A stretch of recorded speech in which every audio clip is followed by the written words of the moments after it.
जय सिया राम सबको। कैसे हैं आप सब। आज की वीडियो मैंने भगवान शिव की आराधना के हिसाब के लिए बनाई है कि हमारे बच्चों को पता चले हम भगवान शिव की आराधना, शिव बाबा पे जल क्यों चढ़ाते हैं, कैसे हम एक सरल तरीके से बच्चे और जो बड़ी लेडीज़ हैं जो करना चाहती हैं, जिन्हें नहीं पता, कैसे हम भगवान शिव की आराधना कर सकते हैं। जैसा कि आप सब जानते ही होंगे, सावन मास शुरू हो चुका है। सावन मास भगवान शिव को समर्पित है, भोले बाबा को समर्पित है सावन मास। तो आइए जानते हैं सावन मास में हम कैसे भोले बाबा को मना सकते हैं, रिझा सकते हैं। हर मास का अपना एक महत्व होता है ना। जैसे सावन मास में अगर हम कोई भी तप करते हैं, कोई भी साधना करते हैं, तो कहते हैं जल्दी फलीभूत होती है। इस समय भगवान शिव धरती पर ही वास करते हैं, तो हमारी साधना जल्दी फलीभूत होती है। और मैंने ये वीडियो इसलिए बनाई है क्योंकि जो मैं एक्सपीरियंस करती हूँ वो मैं आपको बताती हूँ। पिछले साल 1 महीना मैं भोले बाबा पे जल चढ़ा कर आई, और आप बिलीव नहीं करिएगा, सब अपने आप हो गया। जब हम छोटे थे तब हम सावन के सोमवार का व्रत करते थे, सावन के सोमवार हम जल चढ़ाने जाते थे। पर इस बार मेरा मन हुआ कि मैं पूरा महीना मंदिर जाऊँ, तो मैंने पूरा महीना मंदिर गए। और आप बिलीव नहीं करेंगे, मुझे शारीरिक और मानसिक, जैसे मुझे बहुत जल्दी क्रोध आ जाता था बच्चों पे, मेरे को बहुत बहुत अच्छा लगा। मतलब मेरे को मानसिक स्तर मेरा बढ़ गया, या कह दीजिए मानसिक मनोबल मेरा बढ़ गया। वो सब करने के बाद एक महीने में मैंने अपने अंदर बहुत परिवर्तन देखा। तो इसलिए इस साल भी मैंने ये नियम लिया है कि हाँ, ये आगे जैसे प्रभु इच्छा कि पूरा महीना जल चढ़ा कर आना है। तो आइए जानते हैं बच्चों के हिसाब से। सबसे पहले बच्चों को ये बताएं कि हम भोले बाबा पे जल क्यों चढ़ाते हैं। ठीक है। जब समुद्र मंथन हुआ था, तो समुद्र मंथन से हलाहल विष निकला था। जैसे जो भी चीज़ समुद्र मंथन से निकलती थी उसको हमें ग्रहण करना ही पड़ेगा। ये एक वो थी, एक रूल था कि अगर समुद्र मंथन करा है और जो चीज़ निकलती है तो उस चीज़ को कोई ना कोई ग्रहण करेगा, कोई ना कोई अपने पास रखेगा या लेगा। पीने की चीज़ है पिए जाएगी और रखने की चीज़ है रखी जाएगी। तो जब समुद्र मंथन से कई चीज़ निकलने के बाद हलाहल विष निकला। अब जब हलाहल विष निकला तो कोई भी उसको ले नहीं सकता था, क्योंकि जो भी उसको पिएगा वो मर जाएगा। ठीक है ना। और उस हलाहल विष को अगर नहीं कोई ग्रहण करता तो वो हलाहल विष अपना विकराल रूप धारण करता और पृथ्वी को ख़त्म कर देता, विश्व पूरे संसार को ख़त्म कर देता। तब भोले बाबा ने कहा कि इस हलाहल विष को मैं अपने कंठ में धारण करूँगा। ठीक है। तो भोले बाबा ने, भगवान शिव ने हलाहल विष को अपने कंठ में धारण करा। जब भगवान शिव ने हलाहल विष को अपने कंठ में धारण करा, तो हम जब भी कोई दवाई लेते हैं, कोई गलत दवाई ले लेते हैं या कोई गलत चीज़ खा लेते हैं, तो ऑब्वियस है उसके साइड इफ़ेक्ट आते हैं। तो हलाहल विष का बहुत साइड इफ़ेक्ट हुआ, मतलब उसके इफ़ेक्ट नज़र आने लगे। भोले बाबा को गर्मी से सिर बहुत तेज़ गर्म होने लगा। तो जब गर्म होने लगा सिर, तो सब देवतागण देख के चिंतित हो गए कि हमारी वजह से भोले बाबा को इतने कष्ट हो रहे हैं, है ना। तो सब ने भोले बाबा पे जल चढ़ाया, मतलब उनके शीश को ठंडा करने के लिए, उनके मस्तक को ठंडा करने के लिए उस पर जल चढ़ाया गया, ताकि उनको थोड़ी रिलीफ मिले, उनको शांति मिले।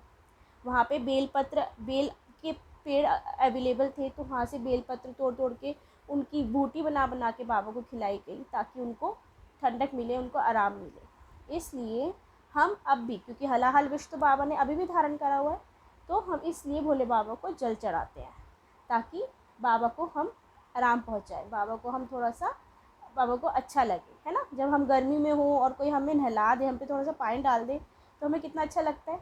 इसलिए अपने बच्चों को हम बता सकते हैं कि हम भोले बाबा पे जल क्यों चढ़ाते हैं, इसलिए हम भोले बाबा पे जल चढ़ाते हैं। अब बच्चे पूछेंगे क्या हमारा जल वहाँ तक पहुँचता है? हमारा जल, हमारी की गई साधना सब भगवान तक पहुँचती है। जब हम हवन करते हैं ना, और हवन में जो हम सामग्री डालते हैं वो देवताओं तक पहुँचती है। इसी तरह से हमें भगवान को जो भी हम जल अर्पण कर रहे हैं श्रद्धा भाव से, है ना।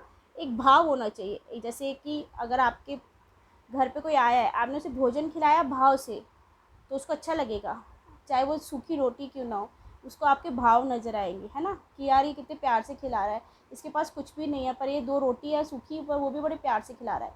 और एक 56 भोग आपको खिलाए पर उसको वो ऐसे ऐसे बुरे मन से खिलाए आपको, तो आपको अच्छा नहीं लगेगा, आप उसको ग्रहण करना नहीं चाहोगे। आप समझ जाओगे यार ये ज़बरदस्ती खिला रहा है, इसका मन नहीं है खिलाने का। तो इसीलिए कोई भी पूजा पाठ हम जब करते हैं तो हमारा ध्यान पूरा वहीं होना चाहिए प्रभु की तरफ, उनको श्रद्धा से अपने मन से करना चाहिए। ऐसे नहीं कि नहीं यार करना है बस, ऐसे नहीं, श्रद्धा के साथ करना चाहिए। ठीक है, अब हम आते हैं आगे के प्रोसेस में कि हम जल कैसे चढ़ाएं। ठीक है, तो सबसे पहले क्या करना होता है कि हमें निर्मल जल लेना है। जल के अंदर अब कोशिश करें कुछ भी ना मिलाए, ना दूध मिलाए, ना चीनी चावल, कुछ ना मिला के सिर्फ निर्मल जल भोले बाबा पर समर्पित करें। भोले बाबा को ओम नमः शिवाय, श्री राम राम राम ये मंत्र बोल के आप जल चढ़ाएं, आप देखेंगे इसका इफ़ेक्ट बहुत अच्छा आता है। ठीक है, जैसे कुछ मंत्र होते हैं ना जो बहुत जादू कर जाते हैं, तो ये एक जादू वाला मंत्र है। अब आपने पूछा इसमें श्री राम राम राम क्यों? देखिए, भोले बाबा को प्रिय है भगवान राम, और भगवान राम को प्रिय है भोले बाबा, है ना। जब हमारे पास कोई फ्रेंड आता है और हमारा कोई बेस्ट फ्रेंड के थ्रू आता है कि हम आपके बेस्ट फ्रेंड ने मुझे आपके पास भेजा है, तो हम पूरी कोशिश करते हैं कि इसका काम बन जाए, क्योंकि हमारे बेस्ट फ्रेंड ने हमें हमारे पास भेजा है।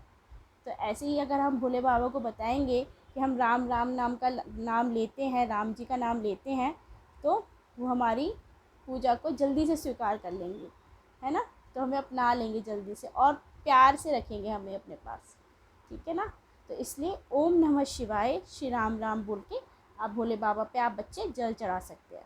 ठीक है, अब नेक्स्ट भोले बाबा थोड़े से पॉइंट्स मैं आपको बताऊंगी। भोले बाबा पे जल चढ़ाने के बाद परिक्रमा को कभी पूरा नहीं करते हैं। जो जलाधारी होती है, जहाँ से जल चढ़ने के बाद निकलता है, नीचे गिरता है, कहते हैं उस जल के ऊपर पैर नहीं आना चाहिए, जल के ऊपर पैर नहीं आना चाहिए। इसलिए हमें कभी भी पूरी परिक्रमा नहीं करते, क्योंकि परिक्रमा करते हुए जल पे पैर आ ही सकता है। तो इसलिए आधी ही परिक्रमा की जाती है, पूरी परिक्रमा नहीं की जाती भोले बाबा की।